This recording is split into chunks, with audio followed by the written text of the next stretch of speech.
দোয়া কবুলের 5টা শর্ত, এই কথা বলে আজকের আলোচনা শেষ। এই যারা বলেন দোয়া কবুল হয় না, দেখেন নিজেদের সাথে মিলে কিনা।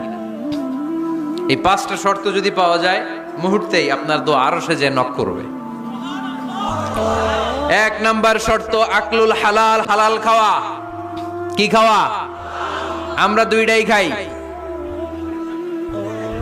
হালালও খাই হারামও খাই।